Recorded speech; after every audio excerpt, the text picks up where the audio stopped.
वंदे लोक तिलकं सप्तत वार्ता विभूषणं अमर सुतसारणं प्रबुद्धं लोक जीवनं प्रणय प्रमत्त जागरिकनं वंदे जीवन जीवनं सत्पुरुषं परम दयाल श्री श्री ठाकुर श्री चरण रे कोटि कोटि प्रणाम। जगत जननी श्री श्री बड़मा परम पूज्यपाद श्री श्री बड़दा परम पूज्यपाद श्री श्री आचार्य देव समस्त श्री चरण रे नतजान प्रणाम। उत्सर्गीकृत इष्ट परिवार समस्त सदस्य को मोर सभक्ति प्रणाम। छोट कथा मोर मन पड़ता से गोटे सेलून में जाई पहुंचला गोटे लोक कहला भाई चुट्टी काटिबी केते पैसा नबू कहला देख को डिजाइन टा काटिबो कहला ए डिजाइन टा केते पैसा कहला 150 टंका कहला एटा केते कहला 250 कहला हो 150 टंका टा काटी साइला परे कहला तापर कहला 250 टंका टा काटी साइला परे कहला नंडा कहला केते पैसा नबू कहला 20 टंका कहला कर नंडा नंडा करदेला पर 20 टंका देला कहला कि आउ कहीं कहला आउ कोन अछि से बार लिबि गला तू बात शांति देला आ जा काटी दिला अछि ना परिवार उद्देश्य होछि हमर परिचालक महोदय जे ढंग रे परिचालना करछन्ती सेतरे आउ किछि आलोचना करिया प्रयोजन नै इज्जत निरंजन भाई विशद भाବରେ आलोचना करले मु काहे कि कहि मु दाम 20 टंका खर्चैबी तेनु बेसी आलोचना करिया प्रयोजन नै। दीर्घ दिन धरिक आम मैंने श्री श्री ठाकुर पवित्र भावधारा विभिन्न कोण अनुकोण बहु सिद्ध साधक अभिज्ञ लोक विमुख शुणिले कि लिभि गलानी आउ सब नंडा है आम मुंडे कि ना तेज जहाँ आम आचार्य सहित सक्रिय अनुरक्ति रक्षा कर चलवा एवं आदेश निर्देश जहाँ करवा आजिकल आम मान सब मानसिकता इष्ट केन्द्रित हवा दरकार। प्रत्येक क्षेत्र में इष्ट जदि तुम अहंकार विषय वस्तु होती किसी चिंता नहीं मोर जदि अहंकार रुए मु इष्टकर ताले सब कथा ठीक भाव में करहब जिते त्याग स्वीकार करने पड़े मत बाधा हम ना आम मैंने इष्ट कार्य करती जजन जान इष्टवृत्ति करती स्वस्थ सदाचार पालन करते आम भाया करती ठाकुर जो भाव में कही आचार्य आदेश निर्देश अच्छी यथा समय इष्ट निर्देश मूर्त कराई तपस्या कहले आउ किसी पूजा ना आखि बुझी करले खाली तपस्या हुए ना सहित कर्म नथिले तपस्या दाना बांधे ना मुझे बही पढ़ले भी रोषे घर गले रोषे कर प्राक्टिकल एक्सपीरियंस मोर न हुई तेणु से इष्ट कर्म आमको लगे रखा चाहते ठाकुर गोटे बाणी अच्छी ठाकुर कहते उद्देश्य अनुप्राणित हुआ प्रशांत चित्तर समस्त सहाय कर तेबे जाई तुमर उद्देश्य सफल हम ये उद्देश्य इंटेंशन तक आगे सफा रखा पड़ो मोर मास्टर कम्प्लेक्स कौन मास्टर कम्प्लेक्स गोटे अच्छी से आमको गाइड करे सब बेले मु मास्टर कम्प्लेक्स को लेकिन चले आपण मैंने भी समस्ते मास्टर कम्प्लेक्स को लेकिन चलते मोर मास्टर कम्प्लेक्स धरतु भाषण मारिया मुझे जगह खोजी कौटी भाषण मारि जो ठाकुर को पाइगली ठाकुर जगह भाषण मारली से पॉजिटिव हो गला से मास्टर कम्प्लेक्स मोर थिला बोली आज आसिक ठाकुर कथा आलाप आलोचना करने मत भल लगुच सुजोग पाई आपण मानकर स्नेह सहानुभूतिर अधिकारी पारे ये मास्टर कम्प्लेक्स जार नेगेटिव रास्तार चली जो पिला बर्तमान कीर्तन में नाचुची सी दीक्षा न नहीं डीजे पथर नाचुता जो शरीर मन नहीं घर को फेरुता बर्तमान परिवर्तन हो जाए मास्टर कम्प्लेक्स को आगे ठीक करिया पड़ो जे मोर से इष्टानुग होती कि ना आ ठाकुर काम करने भितर मास्टर कम्प्लेक्स इष्ट काम नियोजित हो जाए जो कि मनीष आस्ते आस्ते आस्ते आस्ते से जो आज बाजे अभ्यास स्वभाव परिवर्तन हुए आज आम पाख जो आदेश आसी निर्देश आसी एटा हूँ कौन ना आमको इष्ट कर्म लगे रखा आगे फास्ट ठाकुर कहते तुम्हें तुम निजर परिवार देशर दशर वर्तमान एवं भविष्य दायी ये गुरुत्वपूर्ण दायित्वटा सब गुरु भाई प्रत्येक प्रतिनियत 24 घंटा पालन कर साध्य भारी कम ठाकुर कहते आलस्यतार अभाव घटे सक्रियतार विभव जोटे ये सक्रिय अनुरक्ति दरकार सक्रिय अनुरक्ति भितर मोर परिवार प्रार्थना ठीक कर ना एते दिन तो गला ऑनलाइन सत्संग आम बहु कथा शुणिले बहु भाव में आनंदित हेले अनेक कथा जानिले अनेक दोष त्रुटि आम निजर अंतर्मुखी हेले शरीर मनटा जो अंतर्मुखी हुए ଯେତେବେଳେ ନିଜ ଦୋଷଟା ଆପେ ଆପେ ନିଜ ପାଖରେ ଧରା ପଡେ ତେବେ ନିଜ ଦୋଷକୁ ନିରାକରଣ କରିବା ପାଇଁ ଇଷ୍ଟ କର୍ମରେ ଲିପ୍ତ ରହିବା ଆମର ଏକାନ୍ତ ପ୍ରয়োଜନ। ଆଉ ସେଥିପାଇଁ ସିଏ କହିଛନ୍ତି ତୁମର ଏଇ ଆଦେଶ ପାଳନ କରା ସାଧନା ଆମର। ମୋର ସାଧନା କିଛି ନାହିଁ। ସିଏ କହିଛନ୍ତି ଏଇ କାମଟା କର, ମତେ ଭଲ ଲାଗୁ ନ ଲାଗୁ, ମୁଁ ତାର ଅର୍ଥ ଅର୍ଥାନ୍ତର ବୁଝେ ନ ବୁଝେ କରିଚାଲିଲେ ସବୁ କଥାଟା ଆପେ ବୁଝି ହେଇଯିବ। ନ କଲା ପର୍ଯ୍ୟନ୍ତ କିଛି ବୁଝି ହବନି। ଗୋଟେ ନେଗେଟିଭ ଚିନ୍ତାଧାରା ପଶିବ, ଏଇଟା କଲେ କଣ ହବ, ଲାଭ କଣ ହବ। ମାନେ ଭଲ ମନ୍ଦ ବିଚାର କରି ବିଧ୍ୱସ୍ତ ହବା ଅପେକ୍ଷା ସହଜରେ ଗୁରୁଙ୍କ ପ୍ରତି ଆସକ୍ତି ହେଲେ ସବୁ କଥା ହେଇଯାଏ। ଠାକୁରଙ୍କର ପାଖରେ ଆମେ ସବୁ ଦାୟ ଦାୟିତ୍ୱ, ଭଲ ମନ୍ଦ, କର୍ମ, ପରୀକ୍ଷା, ଘର କରିବା ଏସବୁ ବହୁତ ପ୍ରାର୍ଥନା କରନ୍ତି। ଆମକୁ ସେ ଅଧିକାର ଦେଇଛନ୍ତି, କିନ୍ତୁ ତାଙ୍କ ପାଖରେ ଅଧିକ କିଛି ନାହିଁ, ତାଙ୍କୁ କିଛି ମାଗିବାକୁ ପଡେ। ଏଇ ପ୍ରାର୍ଥନାଟା ଆମର ତାଙ୍କ ପାଖରେ ପହଞ୍ଚେ କି ନାହିଁ ଏଟା ବି ମଧ୍ୟ ଗୋଟେ ସନ୍ଦେହର ବିଷୟବସ୍ତୁ। ମୁଁ ଏଟା ଜ୍ୱଳନ୍ତ ପ୍ରମାଣ ଅଛି। ଠାକୁର କହୁଛନ୍ତି sound of your call must reach me because I am sound. ମୁଁ ଯେତେବେଳେ ସେଇ ନାଦ ବ୍ରହ୍ମ, ମୁଁ ଯେତେବେଳେ ସେଇ ଶବ୍ଦ ତରଙ୍ଗ, ତୁମର ବ୍ୟାକୁଳ ପ୍ରାର୍ଥନା ମୋ ପାଖରେ ନିଶ୍ଚିତ ଭାବରେ ପହଞ୍ଚିବ। ତାର ଅନେକ ଅନେକ ପ୍ରମାଣ ରହିଛି। ଅନେକ ଦୈବ ଦୁର୍ଘଟଣାରୁ ଆମେ ମାନେ ରକ୍ଷା ପାଇଛନ୍ତି। ବିନା ପ୍ରାର୍ଥନାରେ, ବିନା ମଞ୍ଜୁରରେ ମଣିଷ ଯେ ଠାକୁରଙ୍କ କାମ କରେ ମୃତ୍ୟୁ ମୁଖରେ ମଧ୍ୟ ରକ୍ଷା ପାଏ। ମୋ ଜୀବନର ଗୋଟେ ଘଟଣା। ମନ୍ଦିର ଚାଲିଥାଏ, ମନ୍ଦିର କାମ ଚାଲିଥାଏ, ମୁଁ ଆସିକି ଟ୍ୟୁବଲ ପାଖରେ ଗୋଡ ଧୋଉଛି। ସେତେବେଳେ ଟ୍ୟାପ ଫ୍ୟାପ ବ୍ୟବସ୍ଥା ସତ୍ସଙ୍ଗ ହେଇନଥିଲା। ସେ ଟ୍ୟୁବଲ ପାଖରେ ଗୋଟେ ଭାରି ଉଚ୍ଚା ନଡିଆ ଗଛ ଥିଲା। ସେ ନଡିଆ ଗଛରୁ ଗୋଟେ ଗୁଣ୍ଡୁଚି ନାଗ ମୋ ମୁଣ୍ଡ ଉପରେ ପଡିଲା। ମୁଣ୍ଡଟା ହଲେଇ ଦେଲି, ହଲେଇ ଦେଲା ସେ ତଳେ ପଡିଲା। ତଳେ ପଡିକି ସେ ଆସ୍ତେ ଆସ୍ତେ ଚାଲିଗଲା। ସିଏ ମାରିବ ମାନେ 5 ମିନିଟ ଭିତରେ ଜୀବନ ଫେରେ। ଆପଣ ଚିନ୍ତା କରନ୍ତୁ ପ୍ରଭୁଙ୍କର ମାନେ କେତେ। ମୋ ହାତ ଜଣେ ଦେଖିକି କହିଲା ଆପଣଙ୍କର ଗୋଟେ ପ୍ରସାଦ ପଟରେ କିଛି ଗୋଟେ ଶକ୍ତି ଅଛି ଯୋଉଟା କି ଆପଣ ପାର ପାଇଯାଉଛନ୍ତି। ତିନିଟା ବିରାଟ ଏକ୍ସିଡେଣ୍ଟରୁ ଆପଣ ରକ୍ଷା ପାଇଛନ୍ତି। ମୁଁ ହିସାବ କରି ଦେଖିଲି 3 ଥର ଆସନ୍ନ ମୃତ୍ୟୁରୁ ମୁଁ ରକ୍ଷା ପାଇଛି କେବଳ ଠାକୁରଙ୍କ ଦୟାରୁ। ଆଉ ସମ୍ଭବ ହେଇଛି ମୁଁ ସତ୍ସଙ୍ଗ ବିହାରରେ ରହିବାଟା, ଏଟା ଠାକୁରଙ୍କର ଅହେତୁକ ଦୟା କରୁଣା। ସେଠି ଘର ଖୋଲିଲେ ସାପ ବାହାରିବ, ନଚେତ ଶିଆଳ ହାବୁଡିବ, ନହେଲେ ହେଟା ବାଘ ହାବୁଡିବ। ଏଇଭଳିଆ ଅବସ୍ଥାରେ ସତ୍ସଙ୍ଗ ବିହାର ଜାଗାଟା ଥିଲା। ସେ ବାଟେ ଲୋକ ସନ୍ଧ୍ୟା ହେଲେ ଯାଆନ୍ତି ନାହିଁ। ପିଲା ଛୁଆ ନେଇକି ରହିବା କଥା ଦୂର କଥା, ସେଠି ଲୋକ ବି ଭଦ୍ର ଲୋକ ବି ରହିପାରିବ ନାହିଁ। ତେବେ ଠାକୁରଙ୍କ ଦୟାରୁ ମୋର ଦିନେ କିଛି ଅସୁବିଧା ହେଇନାହିଁ, ରହିଛି। ଏ ସଂକ୍ରାନ୍ତରେ ଗୋଟେ ଛୋଟ କଥା କହିବି। ଜଣେ ଡାକ୍ତର ଥିଲେ, ତାଙ୍କ ନାଁ ହଉଛି ଡକ୍ଟର ମାର୍କ୍ସ। ସେ ସରକାରଙ୍କ ଠାରୁ କିଛି ରିୱାର୍ଡ ହେଇଥିଲେ। ସେ ରିୱାର୍ଡ ପାଇବା ପାଇଁ ତାଙ୍କୁ ଇନଭାଇଟ୍ କରାହେଇଛି। ସେ ରିୱାର୍ଡ ଆଣିବା ପାଇଁ ସେ ଫ୍ଲାଇଟରେ ଯାଉଥିଲେ। ଯାନ୍ତ୍ରିକ ତ୍ରୁଟି ଦୋଷରୁ ସେ ଫ୍ଲାଇଟଟି ଗୋଟେ ଅନାମଧେୟ ଛୋଟ ମୋଟ ଏରୋଡ୍ରମରେ ଓହ୍ଲେଇ ପଡିଲା ପରେ ଗୋଟେ କାର ଯୋଗାଡ଼ କରି ସେ ନିଜେ ଡ୍ରାଇଭିଂ କରିକିରି ସେ ଜାଗାକୁ ଆୱାର୍ଡ ଆଣିବାକୁ ଗଲେ। ବାଟରେ ଏଭଳି ମାନେ କାଳ ବୈଶାଖୀ ଭଳିଆ ପବନ ମେଘ ହେଲା ଯେ ପାହାଡିଆ ରାସ୍ତା, ଘାଟି ରାସ୍ତା, ସିଏ ଆଉ କୌଣସି ମତେ ଯାଇପାରିବେ ନାହିଁ। ଏ ଅବସ୍ଥାରେ ଦେଖିଲେ ଗୋଟେ କଡରେ ଗୋଟେ ଝୁପୁଡି ଘର, ଏଇ ବାଡ ଦିଆହେଇଛି, କଣି ବାଡ ଦିଆହେଇଛି। ସେଇ ବାଡ ଭିତରକୁ ସେ ଗାଡିଟାକୁ ପୁରେଇ ଦେଲେ। ପୁରେଇ ଦେଇକି ସେ ଝୁପୁଡି ଘର ବାରଣ୍ଡାରେ ଯାଇ ପହଞ୍ଚିଲା ବେଳକୁ ଝୁପୁଡି ଘରଟି ଅଳ୍ପ ଖୋଲା ଅଛି। ଜଣେ ବୃଦ୍ଧା ମା ସେ ଘରେ ବସିଛନ୍ତି। ସେ ମା ଜଣକ ତାଙ୍କୁ ସ୍ୱାଗତ ଜଣେଇଲେ ଏବଂ ତାଙ୍କୁ ସୁସ୍ଥ ଭାବରେ ରହିବା ପାଇଁ ବ୍ୟବସ୍ଥା କରିଦେଲେ। ତାପରେ ପ୍ରାର୍ଥନା ବେଳ ହେଇଗଲା। ଯେତେବେଳେ ପ୍ରାର୍ଥନା ବେଳ ହେଇଗଲା, ସେ ମା ଜଣକ କହିଲେ ଦାଦା ମୁଁ ଟିକେ ପ୍ରାର୍ଥନା କରୁଛି, ଆଉ ଆପଣ ଟିକେ ବସନ୍ତୁ। ସେ ପ୍ରାର୍ଥନା କଲେ। ତାଙ୍କର ଗୋଟେ ଅସୁସ୍ଥ ପୁତ୍ର ସେଇ ଖଟ ଉପରେ ମଧ୍ୟ ଶୋଇଥିଲା। ସିଏ ବି ଗୁଣଗୁଣ ହେଇକି ପ୍ରାର୍ଥନା କରୁଥିଲେ। ପ୍ରାର୍ଥନା ପରେ ଡକ୍ଟର ମାର୍କ୍ସ ପଚାରୁଛନ୍ତି, କହିଲେ ଆପଣ ଯାହାକୁ ପ୍ରାର୍ଥନା କରୁଛନ୍ତି ସିଏ କଣ ଆପଣଙ୍କ କଥା ଶୁଣନ୍ତି? ଆଉ ସେଇ ପିଲା ବି ପ୍ରାର୍ଥନା କରୁଥିଲା ଶୋଇକିରି, ତାର କଣ ଦେହ ଅସୁସ୍ଥ ଥିଲା ଭଳି ଜଣା ପଡୁଛି। ସେଠୁ ମା କହିଲେ ଆମର ତ ବିଶ୍ୱାସ ବାପ, ଆମ ଡାକରା ଠାକୁର ଶୁଣନ୍ତି ବୋଲି। କହିଲେ ସେ ପିଲାର କଣ ହେଇଛି? କହିଲେ ସେ ପିଲାର ଏଇଭଳି ଗୋଟେ ରୋଗ ହେଇଛି। ସେ ରୋଗ ଏଠି କୋଉଠି ନିରାକରଣ କରି ହଉନାହିଁ। ସମସ୍ତେ କହୁଛନ୍ତି କିଏ ଜଣେ ଡାକ୍ତର ଅଛନ୍ତି, ଡାକ୍ତର ମାର୍କ୍ସ, ତାଙ୍କୁ ଦେଖିଲେ ସିଏ ଦେଖିଲେ ଏ ରୋଗର ନିରାକରଣ କରିଦେଇ ପାରିବେ। ଆଉ ମୋର ସମ୍ବଳ କାହିଁ ନା ଅର୍ଥ କାହିଁ, ଠାକୁରଙ୍କୁ ଜଣେଇବା ଛଡା ମୋର ଆଉ କିଛି ଚାରା ନାହିଁ। ୟା ଭିତରେ ଦେଖା ହେଲା ଡକ୍ଟର ମାର୍କ୍ସଙ୍କ ଆଖିରେ ଲୁହ। ଏଥିରେ କଥା କଣ ନା, କଥା ହଉଛି ମୁଁ ମା ସେଇ ଡାକ୍ତର ଯିଏକି ଠାକୁର ମତେ ଫ୍ଲାଇଟ୍ ଖରାପ କରେଇକି ଏଠି ଓହ୍ଲେଇକି ତାପରେ ବାତ୍ୟା ହବାରୁ ମୁଁ ନ ଯାଇପାରିକି ଆପଣଙ୍କ ଦ୍ୱାରସ୍ଥ ହେଇଛି।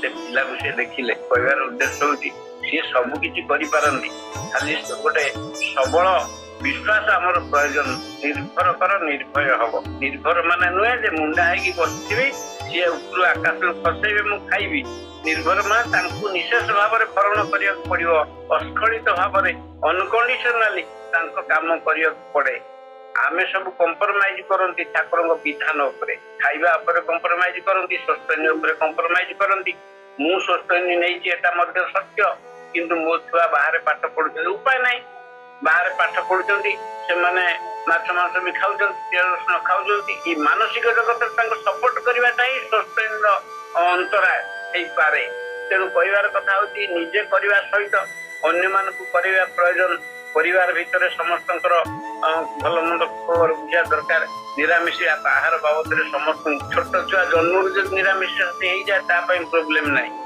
किसी दिन माछ मांस खाइला परे ताकू निरामिष करबा भारी सांघातिक अवस्था सृष्टि हो अनेक भाई घरे मुझे देखी बापा माँ सस्टेन होल्डर कर्मी पुओ अंडा दौरान ताने एमकर सॉलिड बुद्धि ना सॉलिड विश्वास ना ये खराब जिनस बोली आमको ठाकुर बारण कर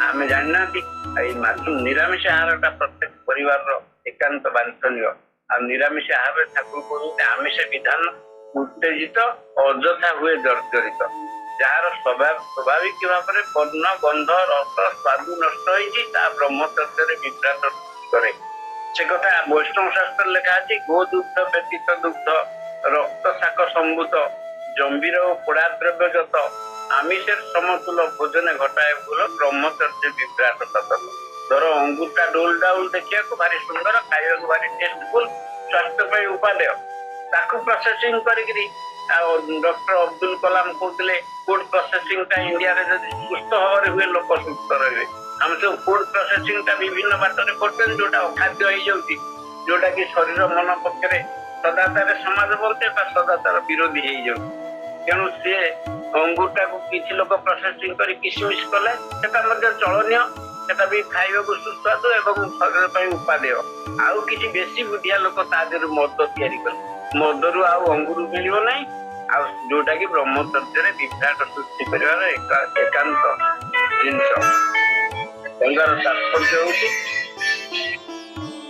कहबार तात्पर्य होची जे आम मैंने जहाँ खाऊंती अनेक घरे अनेक जिन खाती जोटा कि आमिष राक्षण अच्छे क्या शरीर में कौटा चले ना श्री श्री लक्ष्मी माँ ठाकुर भोग नहीं कि जाऊँगी ठाकुर दी थर काश है माने अनुसंधिष्ट सेवया अनुसंधिष्टा किमिया देख दी थर काश है से भोग सामग्री दीटा आइटम निराश निर्मम भाव में गाड़ी रखीदे क्या खाइले ठाकुर असुस्थ हम मुझा खाइबा दूसरी मोर स्वामी पुत्र शशुर शाशु एमानकर शरीर असुस्थ हम आम घरे कहे ना टिके एत कष्ट कर अल्प टे खाइद कि हम से सब कंप्रोमाइज ठाकुर परिवार आम देखिनु ना तो ना एकदम सॉलिड ना से हाँ ना माछ मांस बाबद मोर जहाँ अभिज्ञता मु आज्ञा सांघातिक आमिषासी माने माछ कौन स्ट्रंग प्रिपेरेसन नथिले मु खाद्य पाखे करथिला जेतबे सुनिली आम गाँव रे किछि लोक दीक्षा नहीं माछ मांस खाऊना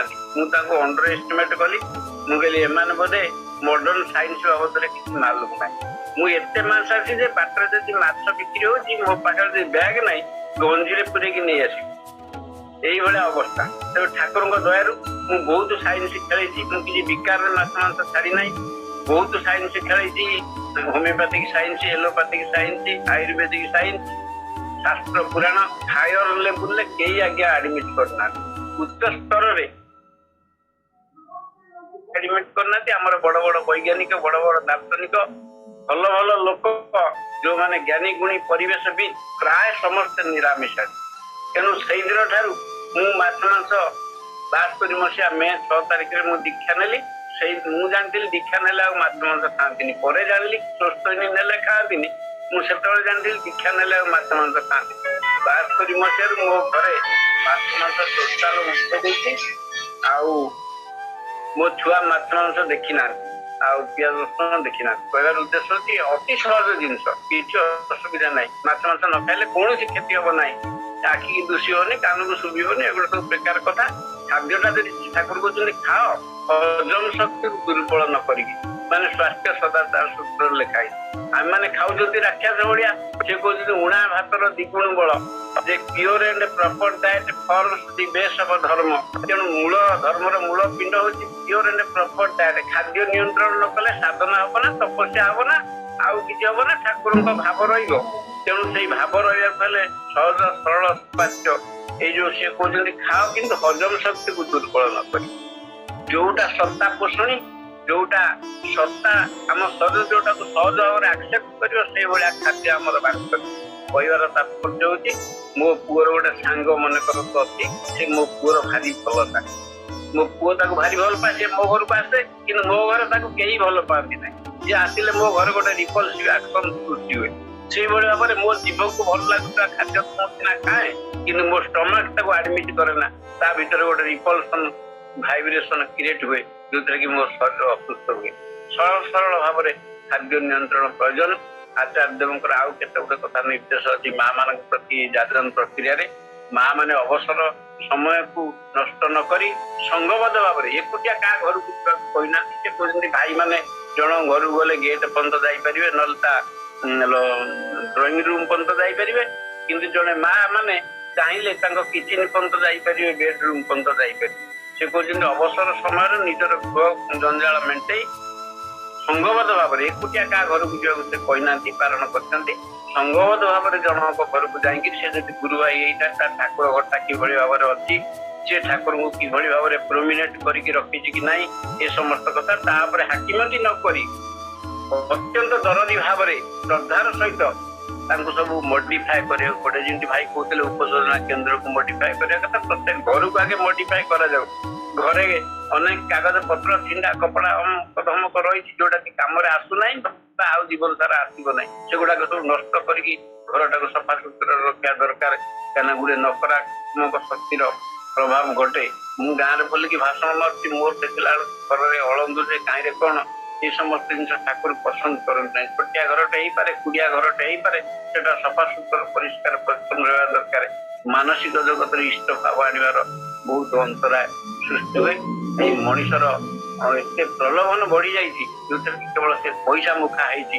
ପଇସା ଛଡା ତାକୁ ଆଉ କିଛି ଦେଖାଯାଉ ନାହିଁ, ଆଉ କିଛି ପଡୁନାହିଁ। ଛୁଆଙ୍କୁ ପାଠ ପଢଉଛି ତାର ବୈଶିଷ୍ଟ୍ୟ ନଷ୍ଟ କରି, ବୈଶିଷ୍ଟ୍ୟକୁ ରକ୍ଷା କରିବାକୁ ଗଲେ, ପରମ୍ପରାକୁ ବଞ୍ଚେଇ ରଖିବାକୁ ଗଲେ କିଛି ତ୍ୟାଗ ସ୍ୱୀକାର କରିବାକୁ ପଡିବ। ବେଶୀ ପାଠ ପଢା ଦରକାର ନାହିଁ, ବେଶୀ ଦୂରକୁ ଯିବା ଦରକାର ନାହିଁ, ବେଶୀ ବଡ ବୈଜ୍ଞାନିକ ହବା ଦରକାର ନାହିଁ। କେବଳ ଶରୀର, ମନ, ପରିବେଶକୁ ସୁସ୍ଥ ରଖିବାଟା ଏକାନ୍ତ ବାଞ୍ଛନୀୟ ହେଇ ପଡିଛି।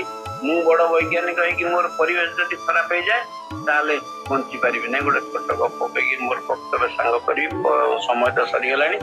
ପରିଚୟ ମଧ୍ୟ 2-3 ମିନିଟ୍ କହିବେ।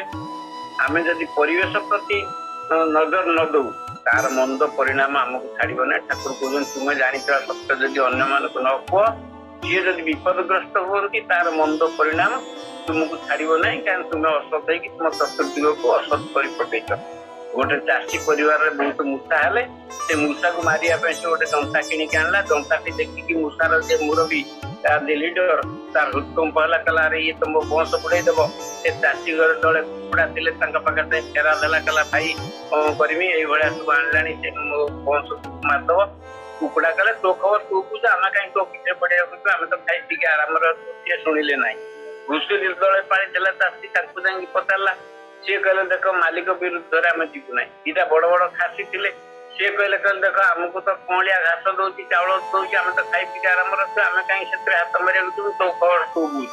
ନିରାଶ ହେଇକି ମୂଷାଟି କଣ ନା, ମୂଷା କଣ କଲା ନା ଇଷ୍ଟ ସ୍ମରଣ କରି ସବୁ ତାର ପରିବାର ଲୋକଙ୍କୁ କହିଲା, ସବୁ ଜାଗାକୁ ଯିବ, ଏଇ ଯନ୍ତ୍ରଟି ଯୋଉ ଜାଗା ଯିବ ସେ ଜାଗାକୁ ଯିବ ନାହିଁ।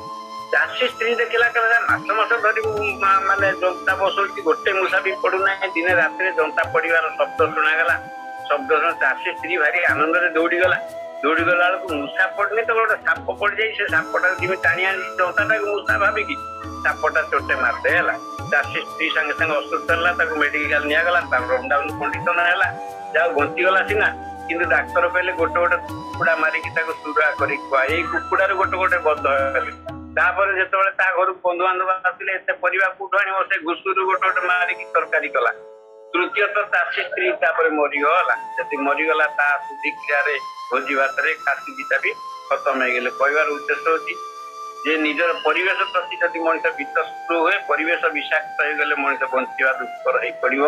ତାକୁ ସେଇଥିପାଇଁ କହୁଛନ୍ତି ଇଷ୍ଟ ଭରଣ ପିତୃ ପୋଷଣ ପରିସ୍ଥିତିର ଉନ୍ନୟନ ଯାହା କରିବ ବହୁତ କଥା କହିଲିଣି। ଯଦି କିଛି ଭୁଲ ଥାଏ ନିଜ ଗୁଣରେ କ୍ଷମା କରିବେ। ଏତିକି କହିକି ସମସ୍ତଙ୍କର ମଙ୍ଗଳ ପାଇଁ ପ୍ରାର୍ଥନା କରିକି ରହିଲି। ଜୟ ଗୁରୁ।